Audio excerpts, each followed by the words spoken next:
Eshima, votre magazine qui bat au rythme de l'actualité. Retrouvez la nouvelle édition. Exclusivité, Sakumbi Molendo, les réformes qui changent l'image des affaires foncières.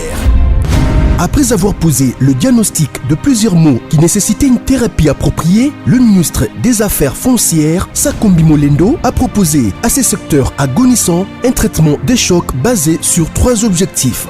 Donner un nouveau souffle à travers des réformes, un mandat sous le régime du renouveau. Des innovations et réformes audacieuses, les cadastres fonciers numérisés et des titres immobiliers sécurisés.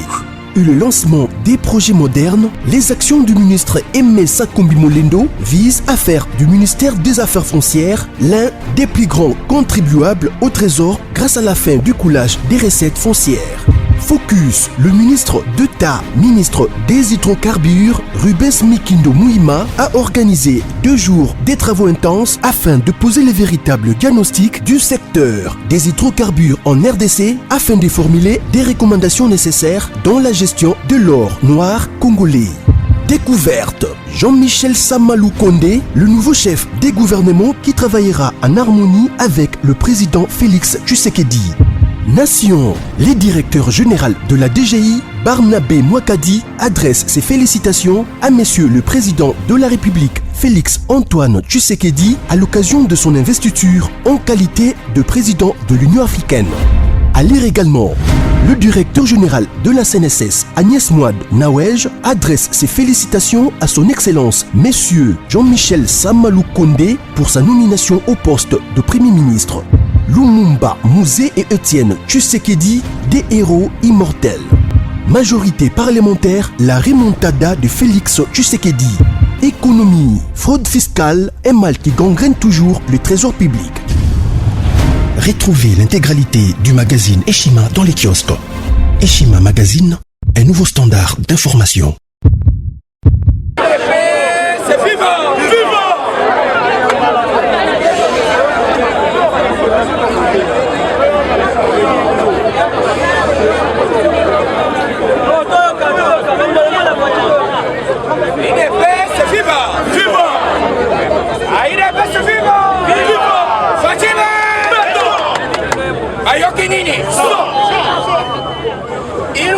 Kama wailunga ayokini so kabila mandefu ayokini so Janini mabunde ya Janino ayokini so afachime politique tikela IDPS kwanga tikela batenge politique nde IDPS lelo mutu oyo nomaki ba étranger eza Joseph Kabila na armée mais Zamba Congo alalaka te balingaki basimbisa Faci touche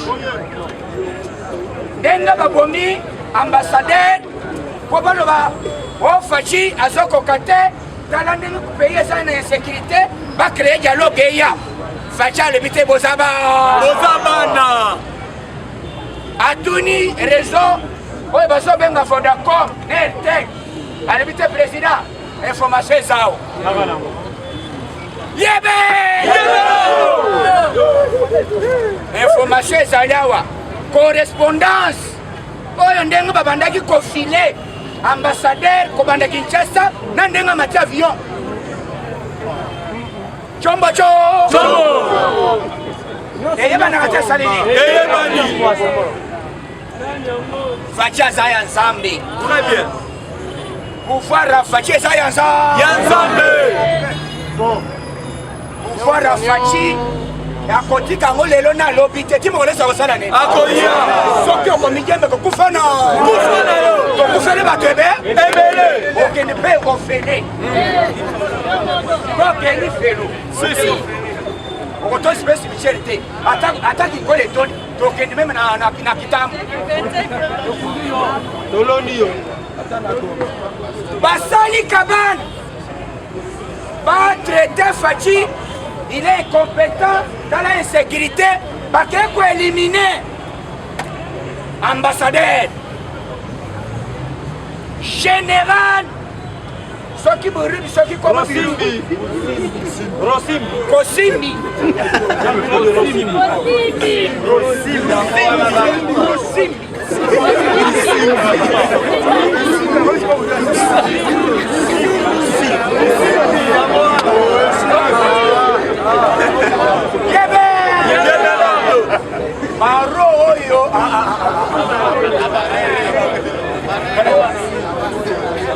Ça va l'être grave. Lelo, basali enquête, batali numéro. Moutrelo a témoigné Zali, épouse ya ambassadeur. Alobi comment bapé singa information. Mouto ya filé mobali na ngai ko bandanda. Nandenga zi avion, nandenga kei, nandenga komikuna. Le type en question abandi ko filer, a filer. Mais ayeba kite ke ba ko reconnaître yé. Ndenga ambassadeur azikuna abimi akei. Toko yeba nani apesa ki colonel wana ordre aboma ambassadeur. Vida basi viva. Viva! Sachibe. Toko yeba. Omoni eloko nyonso mwinda babomba kamona na sete. Ata obombi limere kobima. Yango. Pas même 48 heures. Eloko yeba na kate saleni. Bakuti téléphone na ye abandaki kofile bazwi na téléphone na ye na ndenge abengi ambassadeur basoloi na ye na téléphone na ye avant akufa na ye akufi balobi oza suspect simba ye Benda ye. yebe état de droit, il est très facile.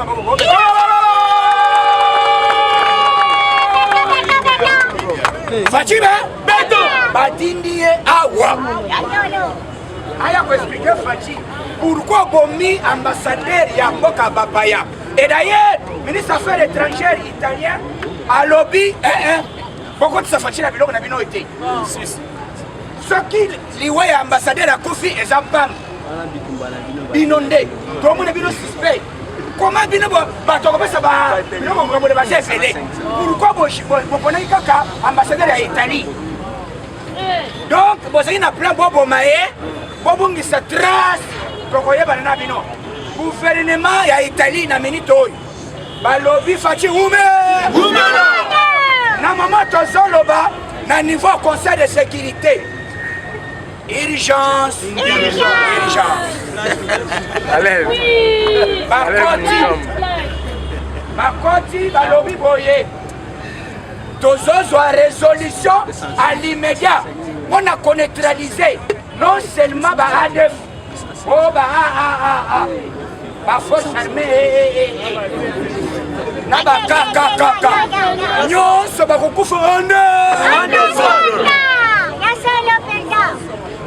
Batuni na kati ya SAD na conseil de sécurité ça na ba décider Batuni Chine et Batuni d'abord États-Unis alors je suis pour on a quitté na RDC d'autres de Batuni pour Sikoi Batuni nani Russie lobby wana masana ngai OK Chine hi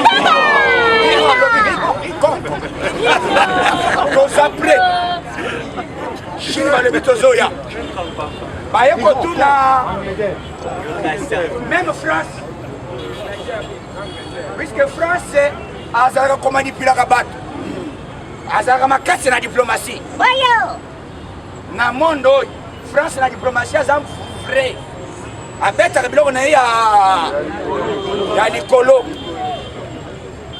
Na minute oyo bango nyos 5 décideurs du monde. Il y a 5 pays à droit de veto. Va adopter à unanimité. Frappe na reste en désordre. Bon, bino boko yeba sabiso. Oyo tokangia wo ba ina ile loi. Azali bino boko yeba sabiso. Bon, bino bolobi azali congolais. Oui. Biso siko facha pesi ordre bakanga général congolais. Et ça bon côté. Maintenant vous avez cette identité là Tout le monde au Rwanda, Rwanda, on l'a bien salarié. Pour ce qu'on a dit, morphologie, il y a un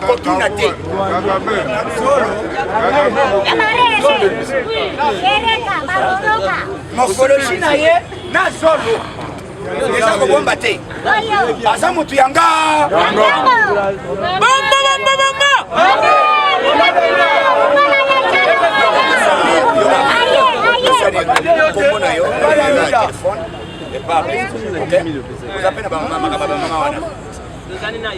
Fatima! Il faut de l'eau! C'est blanc! On a besoin de l'eau! Et pas Fatima! Kabila Rete Gambo! À cause de la Fatima! Si maillot! Il y a Kabiko! Tout l'amour! On a levé tout le main!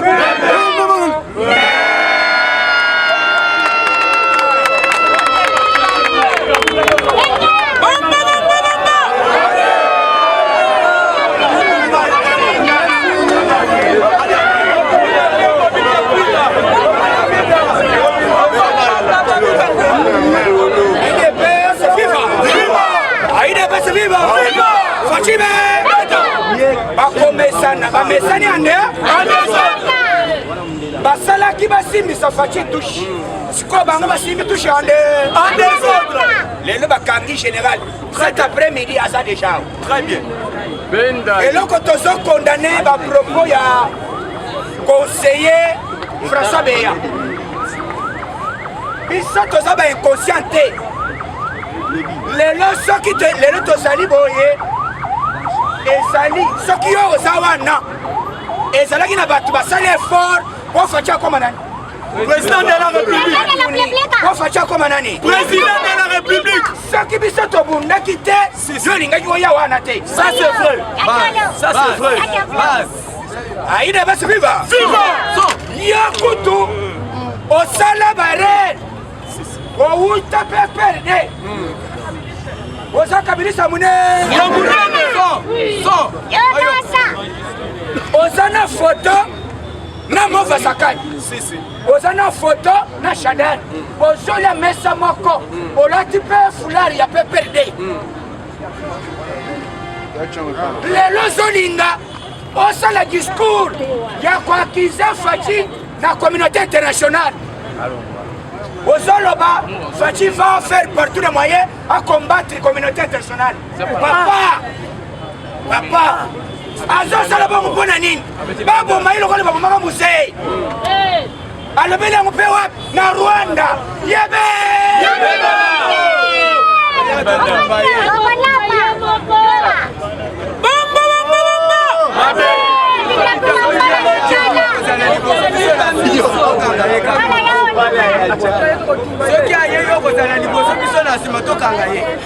Oyoki tango asali déclaration wana musée yoka bomisaka ezalaki brutalité c'est ça alors bureau les américains bozong américain baleme talaki boy kaka ndenge basitomemi yo bongo zela olia bilo basomisa ande mais un conseiller le chef de l'État en matière de sécurité quand vous avez déclaré le quoi est-ce qu'il y a une intention c'est ça sans kabunda jisakate aye ko sengo na zo sengo bolimi sina ambassadeur oza hypocrite ça longola ye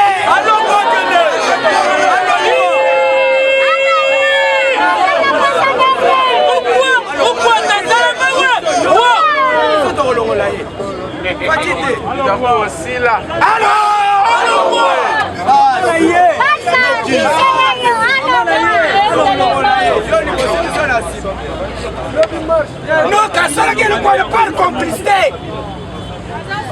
Ce qui Kabunda agit, ça qui t'est. Alingaka ya kosanga beskiste. Mais nini yo sali chargé de sécurité, le chef de l'État, au sein de l'incidence diplomatique entre le chef de l'État. Pour quel profit? C'est ça.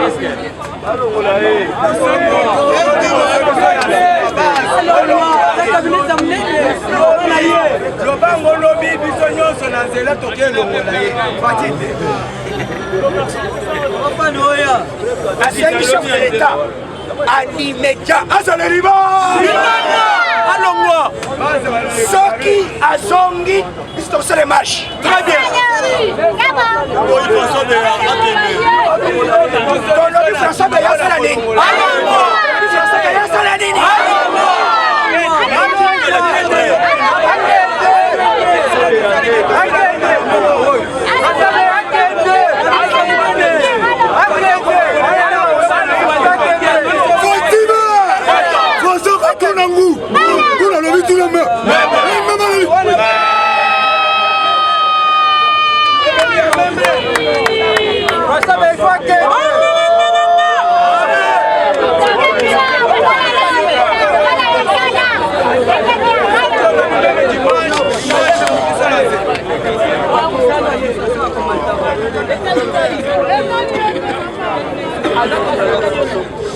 Donc, et ça va chaîne ailleurs, à Salaki, ceux qui les l'ont fait à Koufaki, à l'Immigration Bolimis.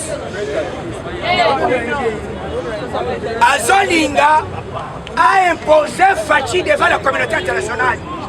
Et puis Fachi Azali Tsunani. Fachi Azali sur le point de chef de l'État, simple était, Azali décidé, il y a continué mon bimbo. Quand Mozoluka s'est imposé dans la communauté internationale, on travaille une. Donc, Alinga a bloqué Fachi. Azali traître. Ça c'est vrai.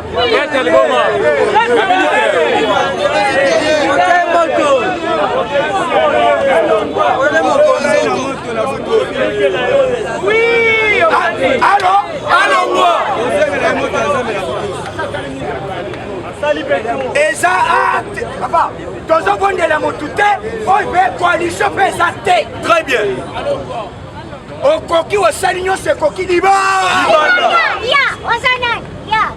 Place one d'abord, il y a le président, il y a celui de la semaine chef de l'État. Mais comment pas? On appelle ça combattant qui s'en allait et puis formation, il y a six. C'est ça. Pour te protéger, Fatih Timo connaît ça au salani. C'est ça. Yo, aux autres qui nous le silence. Après, on va faire l'ambassadeur. On va dire Missangaï. On propose Nangaï.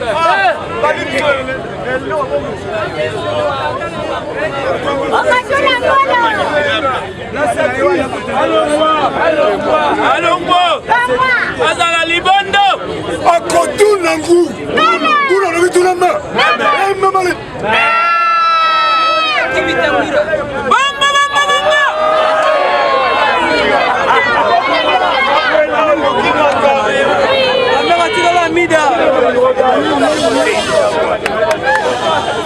S'il vous plaît. Il est best viva. Au moins, dans ton commune, manger ya oyo simba Fachi béton, mais jamais. On est blacké. On est même posé quelque chose. Il est best viva. Au moins, et loco actuana, ceux qui le font azate. Quel sera l'avenir des combattants?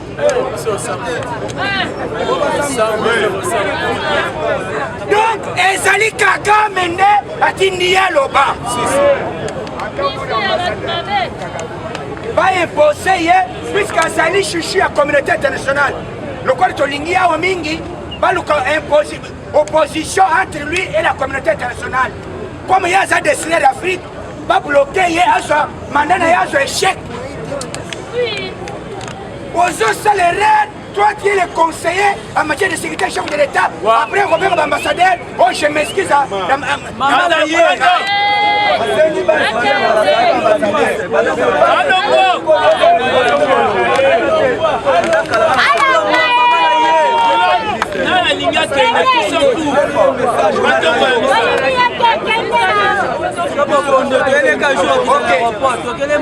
Tozolo baboye banani bazali pona départ ya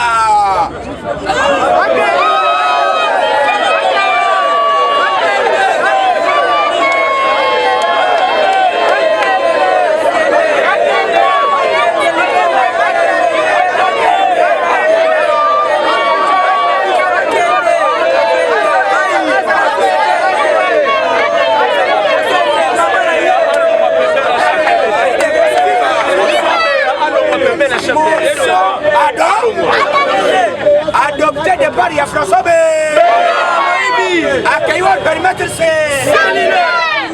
adopta awa timoko de sokoya asali ba tolingi napesa bino mwa ba peut-être boyeba baministre na biso peut-être bazala batambolaki na lulenge ya kobosana bamosusu mais à l'époque ya Tshisekedi Mulumba avant akufa achaka kesere moko awa wasai kosimba kesi ya IDPS boyebi komona avant tout kunabo ministre ezaki eteni IDPS viva boyoka pla eza boye toza na posa tokanye ba électorat na babisika nyonso toza Kasai kuna bazana na bango ba système ata asa makila balebi te kuna kotuna te bakoya balebi yo salebiso yo yebela mais lokola Équateur eza terrain vierge na Kisangani mwana mobali wana asali asombi ba moto asali ba biloko mais eloko ezangaki bango ezali mwa négligence ya muke mais lokola na minute oyo mpo na minute oyo eloko babonisi etene eza nani fils na yo bazobenga komone nani Petit boyebi komona ye na komone nani Petit dossier mukala mwisi dossier ya oyo eza ya kome ya nano ya mama ye eza ye toujours azolinga nini d'ailleurs coalition ministre wana soki na minute oyo soki epona IDPS koza mpona biso ekokende lisusu na FCCT biso na minute oyo biso na ba FCCT oko permettre eloko mosusu toyebisa tia Gilbert ministère ya intérieur ekoengage bakombata bisika ebele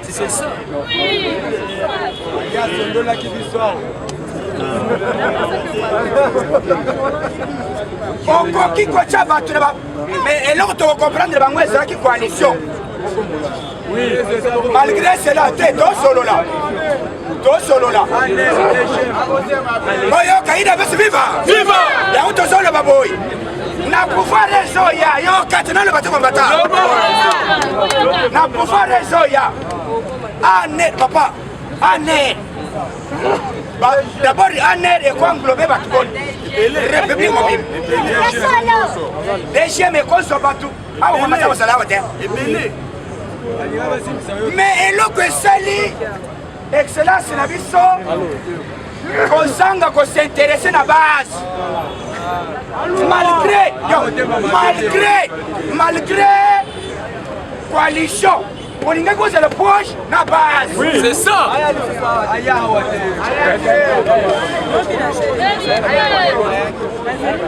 mais lelo bakomi koregrete po facha ayokaka nini facha ayokaka nini ayokaka basi na ye barere mosusu ifo koerebala kwanga ava koyebela basi omoni biso ndenge toza boyi ngai nayebi kovivre na bino très bien ata oyi na intimidation na biatika kombata nyata bori toleka transport na ngai naza papa kombata nsima oyo naza nango nazo pesa d'abord naza nome te mais je le fais bolingo wana nde tozali kosenga bandeko nyonso bambwa te le pas soki bazalaki bongo mbele bakombata awa misala wande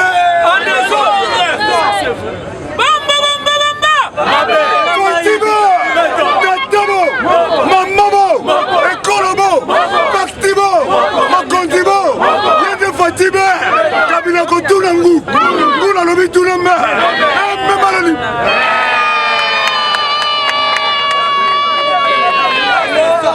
Tozo senga, yoka. Ezali.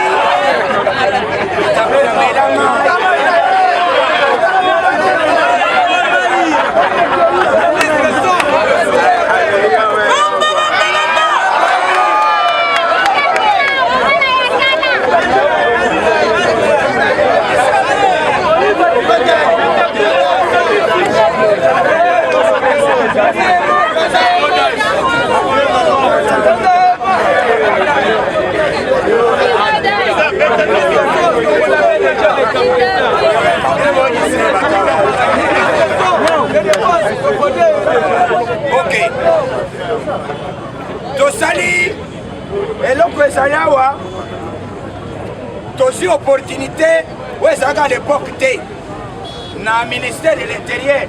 Ministère de l'intérieur, ce n'est pas seulement ministre, ezali ba institution ezebele seulement moto aza korepresente ministère wana ezali mais ezali na structure oyo tobengaki oyo tosalaki ya bisawa ya super pompier. Heureusement asalaki ke bamotive tosa bakombata wana mais il faut olakisa okende mbangu makambo mosusu ye eloko ebomi ye communication na base eloko mosusu bandeko na biso botika lolendo eza bongo te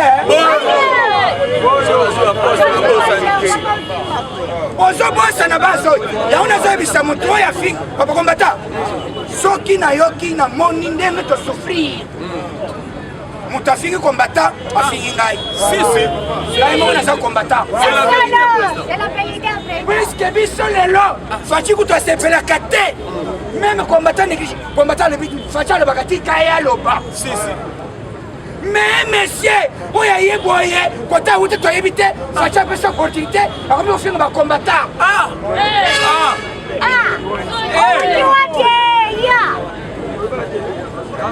François Beyazo lobake bakombata baza immature mama na ye tosala mayele te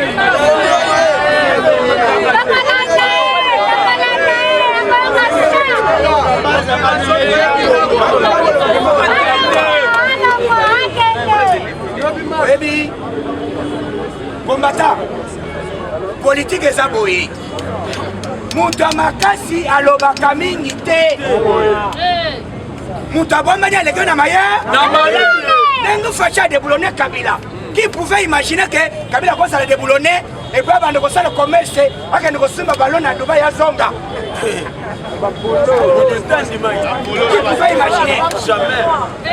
Mais lelo bazali kosenga faci akende na brutalité faci atiende monase alobi te Kabila c'est mon pas bango nyonso na mindele babanda komona faci balobi akoka na ye te na baaméricain balekaka faci po tosoutenir yo d'une manière officielle kabane na Kabila faci alobi bopesa ngai temps bango yokani mais lelo oyo ozopousse faci na bato oyo asali bango diyo et puis communauté se biso nanu RDC toza na machine ya munduki te ya lisasi te yango na tosisi te ozoloba to engagé guerre na communauté internationale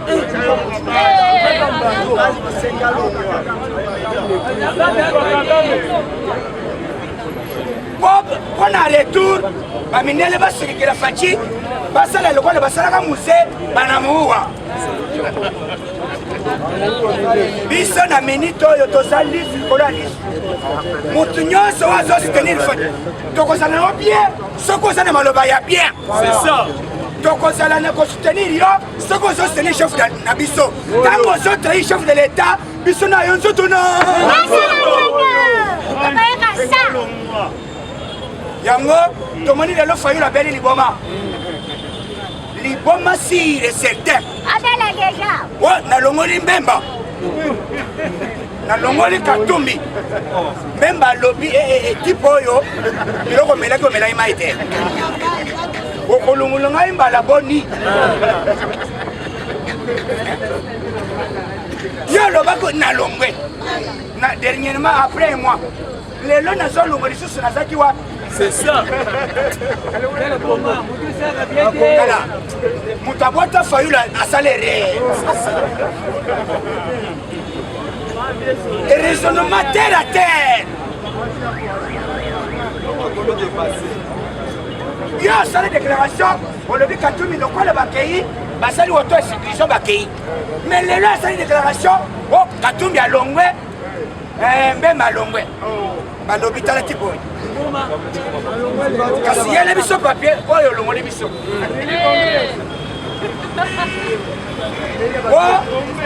tosengi sorti ya crise eza nini et réforme ya ba institution ngai na koma président ya Haut Conseil ya Nations Unies ya nation Haut Conseil olenga nani Olenga Nkaya Na Manyau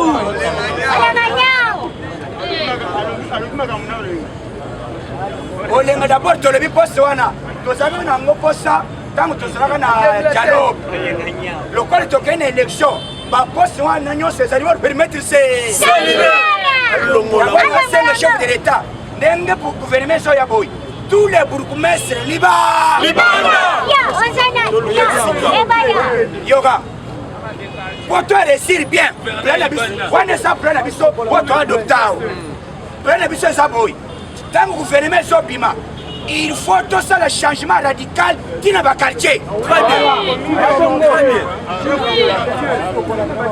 Bah chef de l'union, il faut pas ça les combattants. Bah chef de la toilette publique, il faut pas ça les bananes. Bah chef va marcher, il faut pas ça les bananes. Dans le lobby, ah ouais, deux sonnons. Combattant à marcher nyos, na maboko ya nani?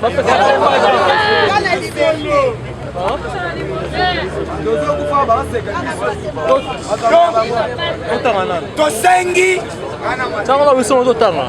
Akitama totanga papa. C'est quoi? Baba Pas nommé ministre la Baba. Alinga ministère Bobo. Mais tu peux pas aller. Handicapé ça. Ok. Il est best viva.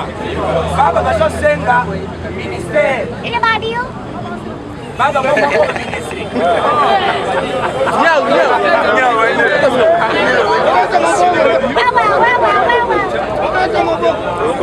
Il est best viva.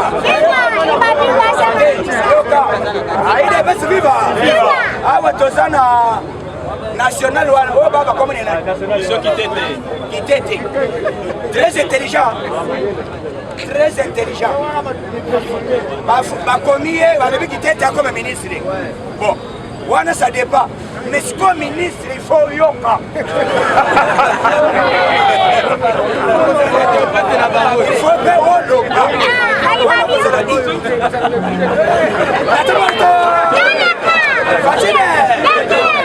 mon chance, on nommé ministre,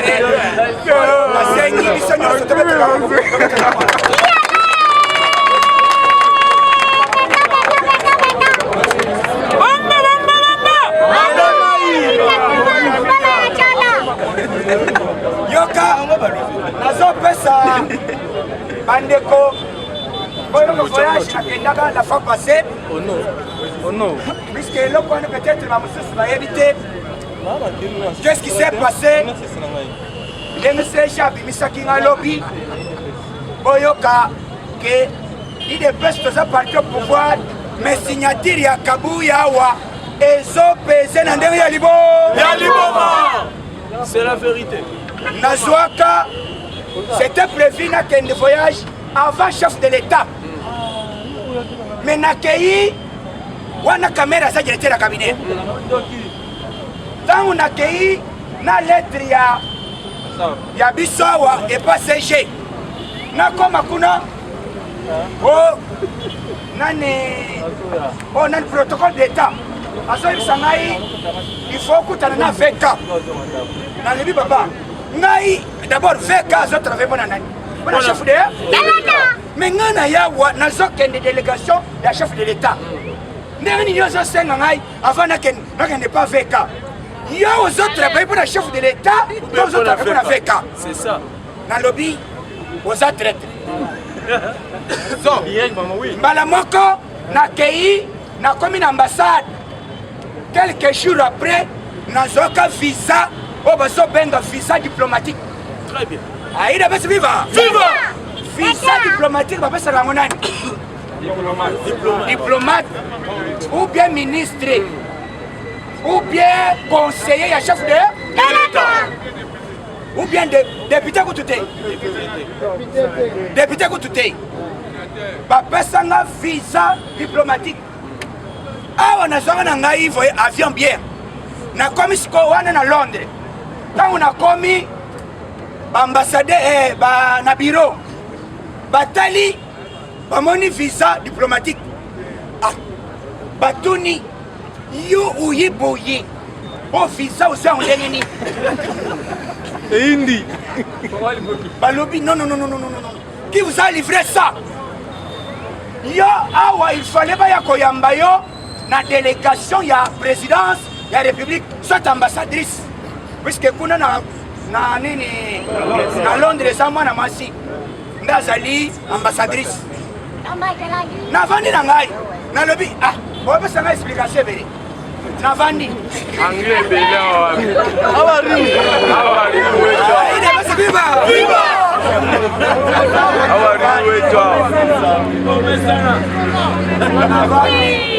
tozosolola bato libanda bazotoka quelques minutes oyoki nano pouvoir elengi te puisque yo ozoyoka ozomona boye ozomimona léger awa puisque nano ozwi ordre mission te batindi yo te meme te okoma na mboka mopaya omona plein ya pouvoir toza nango kaka minute ezoleka boye quelques 2 heures après chombo esali nini nabengi CG d'abord CG asali ke nyonso tozali na communication na ye okomi wapi nalebi nakomi awa bazoloba soit visa na ngai eza diplomatique ifale baya koyamba ngai na ambassadeur quelques minutes nano oyoka cortège te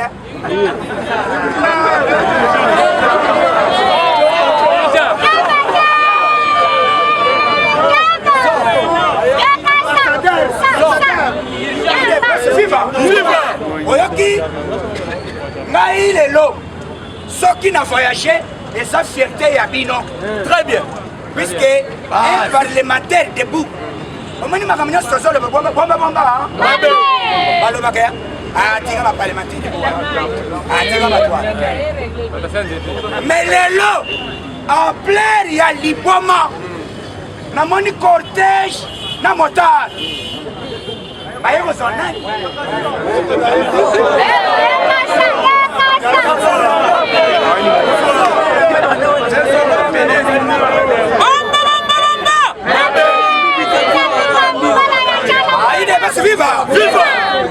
ambassadrice ya moko ntango akomi délégation de la RDC atala boy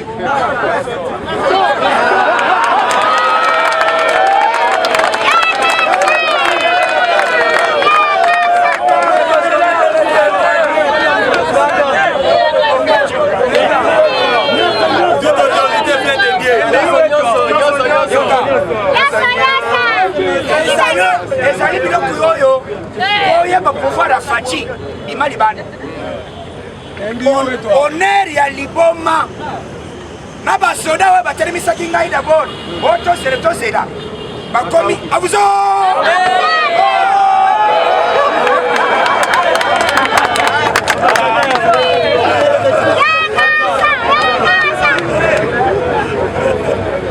awariweto nazokita nakomi ambassadrice alobi mais il faudrait nous informer dès le début vous venez nous informer si en tout cas toutes nos excuses moko na bango alobi chef pardonnez-nous délégation ya chef de yango nazoyebisa bato boye lokola biso tomoni le pouvoir au basi combattant moto intimidé yo te on ne peut pas nous intimider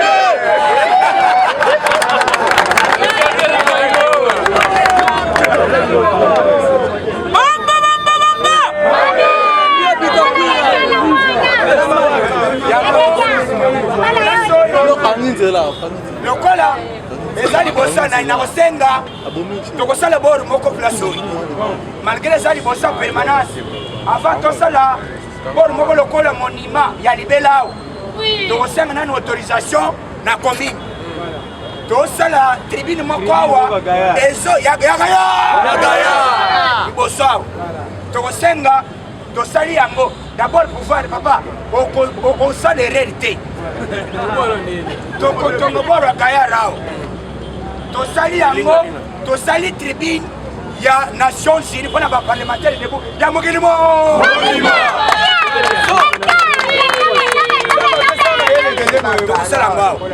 yango lelo ozomona bato nyonso meme arango oyo topesi arange ku combattant puisque soki nakendaka poto te bato balinga babanda kozwa courage ya koluka kicombattant te yango nazo biso bino boyi tingama esika yo ozali persévérance eza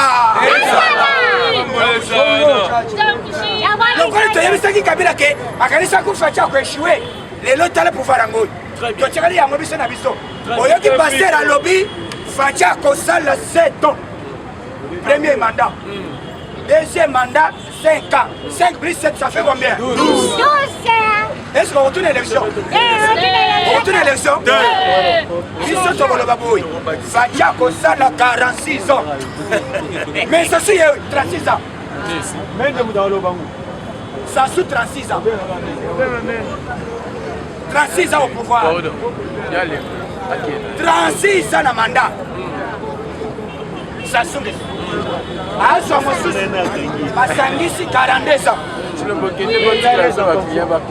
kimolesa kosala nini donc lelo epuis nasepelaki mingi na eyambeli bayambaka ngai na poto bandeko nyonso balela mingi bakomaki koseka soki ezali corona te mbele na minute oyo voyage ande epuis na kosenga soki malade esili na kovoyage na 2 combattant ya awa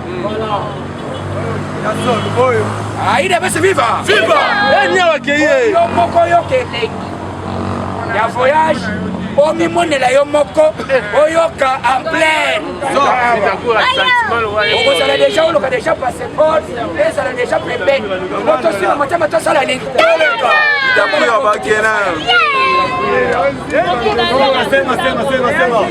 moto akala nzambe wetumbaki sodome komore ekita epakapela manefu François Beya moto akala nzambe ekita epela